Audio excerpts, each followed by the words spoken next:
bringing you the news and information you need from the people making a difference. This is Comcast NewsMakers. And welcome back to Comcast NewsMakers. I'm Steve Swat. My guest this segment is Michael Negrete, who is CEO of the Pharmacy Foundation of California. Thanks for being with us. Thanks for having me. Now, you are the nonprofit arm of the California Pharmacy Association. We were created in 1977 by the California Pharmacists Association to serve the public in ways related to pharmacy. And what are some of the things you're doing? I mean, I know it's basically health issues. Right, and issues related to pharmacy, particularly around safe medication use.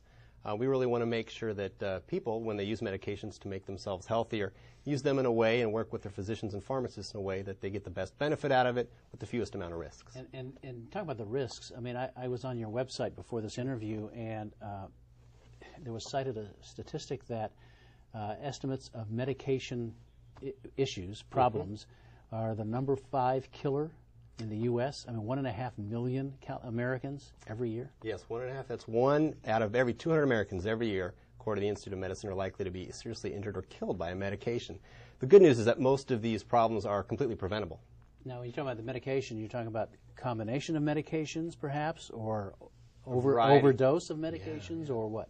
A variety of different things. Could be drug-drug interactions, drug-disease interactions, accidental overdoses, and a lot of times it's not just taking too much of one medication, particularly with a lot of the OTC products.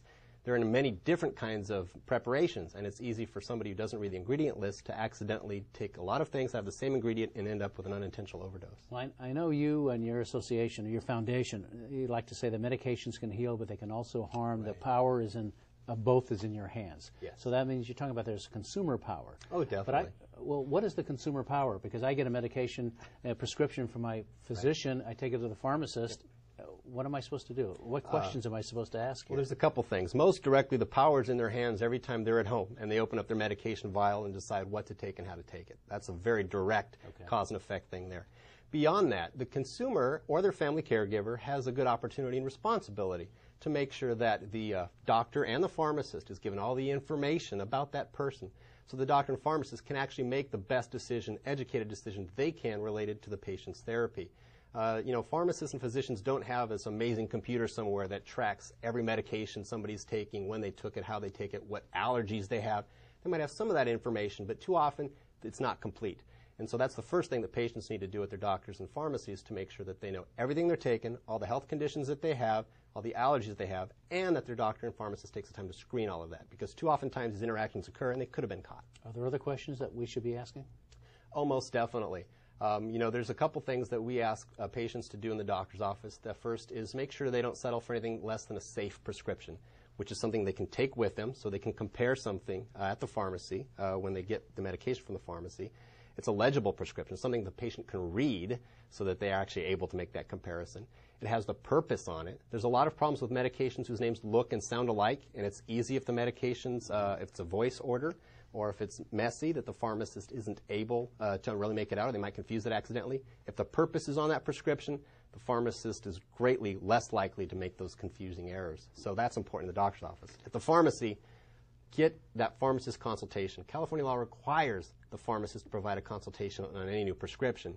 Fortunately, a lot of times patients waive their right because they're in a hurry, or they don't even know they're waiving their right. A lot of times they'll be asked to sign a signature log, and that can be something that they don't see. So take advantage of that. At the very least, it's one last opportunity for a professional to catch any error that might have been made in the prescribing and filling of your medication. Before we run out of time, and we're almost out of time, I do want to mention you do have a website for consumers to sort of ask some of these questions, right? Most definitely. It's a free online service. It's called safemedservice.org, safemedservice, all one word, .org. And people can go on there, put in all their prescription OTC meds, all their health conditions, and it'll screen for any possible risks. Oh, that's great. Well, Michael Negrete, thank you very much for coming by and talking about the Pharmacy Foundation of California and all the work you're doing. It sounds very fascinating and very beneficial. My pleasure. And thanks to our viewers for watching Comcast NewsMakers. We'll see you next time.